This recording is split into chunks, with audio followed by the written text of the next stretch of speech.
प्राचीन समय में गंगा नदी के किनारे याज्ञवल्क्य के नाम के एक ऋषि का आश्रम था। एक दिन जब वह प्रातःकाल में अपनी साधना में लीन थे तो उनकी हथेली में एक चूहिया आ पड़ी जिसे बाज अपने भोजन के लिए ले जा रहा था। चूहिया में अभी भी प्राण बाकी थे। मुनि ने उस पर गंगा जल डाला और अपने तपोबल से उसे एक कन्या का रूप दिया।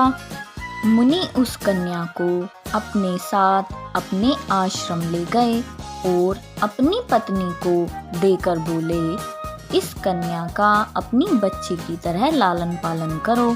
मुनि की कोई संतान नहीं होने के कारण उसकी पत्नी ने उस कन्या का लालन पालन अत्यधिक प्रेम के साथ किया। देखते ही देखते 12 वर्ष बीत गए। वह कन्या विवाह योग्य हो गई। एक दिन पत्नी ने मुनि से कहा, हे नाथ, यह कन्या अब विवाह योग्य हो गई है। कोई अच्छा सा वर ढूंढकर इसका विवाह करवा दीजिए। मुनि ने कहा, मैं अभी सूर्य को बुलाकर उसे इस कन्या को सुपुर्द कर देता हूँ।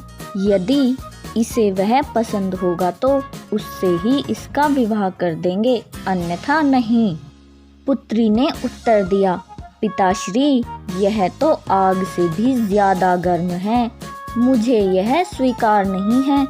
आप कोई इससे अच्छा वर बुलाइए।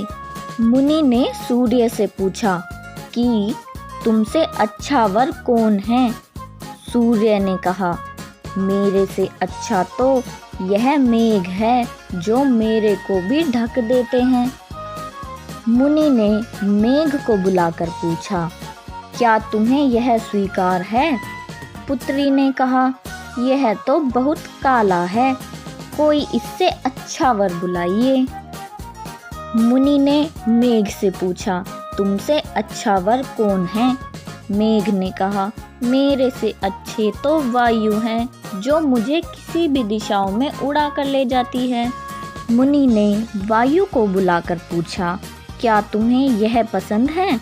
पुत्री ने कहा, यह तो बहुत चंचल है, इससे भी अच्छे वर को बुलाएं। मुनि ने वायु से पूछा, तुमसे अच्छा वर कौन है? वायु ने कहा, मेरे से तो अच्छे पर्वत हैं जो मुझे भी रोक लेते हैं। मुनि ने पर्वत को बुलाकर पूछा, क्या तुम्हें यह पसंद है? पुत्री ने कहा, यह तो अत्यधिक विशाल और सख्त है, कोई इससे अच्छा वर बुलाएं। मुनि ने पर्वत से पूछा, तुमसे अच्छा वर कौन है? पर्वत ने कहा, मेरे से अच्छा तो चूहा है जो मुझे भी तोड़कर मेरे अंदर बिल बना लेते हैं। मुनि ने मूषकराज को बुलाकर पूछा, क्या तुम्हें यह पसंद है? पुत्री मूषकराज को देखकर अपनत्व महसूस करने लगी। कन्या को मूषकराज भा गए और बोली, तपोबल से चूहिया बनाकर मूषकराज को सौंप दीजिए। मुनि ने अपने तपोबल से उस कन्या को पुनः चूहिया बनाकर मूषकराज को सौंप दिया।